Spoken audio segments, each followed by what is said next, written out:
Doesn't happen overnight. Most often, it's a gradual, progressive drift. See, the things that you once did because you were deep in love with God, you kind of begin to take for granted, and you just kind of go through the motions. And rather than actually taking inventory and desiring that the Spirit would conform you more and more into the image of Christ, you start putting on the old nature, and you start viewing things from a worldly perspective instead of God's perspective. You start viewing things from our cultural perspective rather than a biblical perspective. And you start putting on the old self instead of putting on the new self.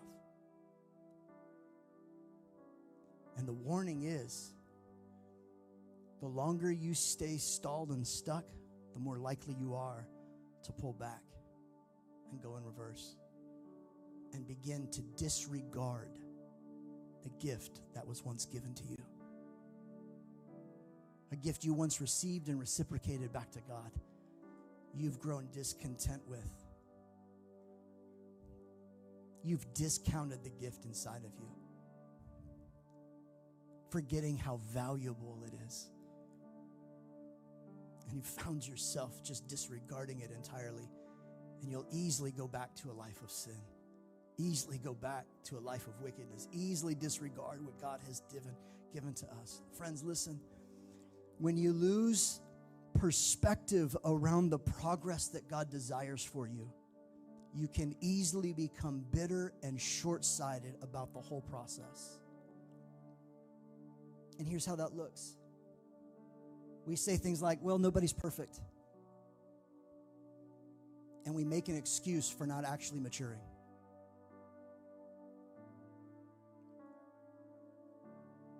Well, we're all a work in progress. Yeah. Have you seen any progress in your life lately?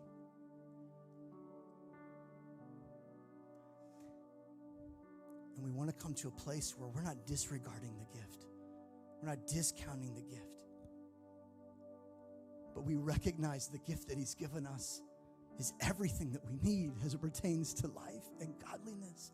And we can have all of the life of God that we desire if we're willing to move in His direction. He's given you the Holy Spirit to move towards Him.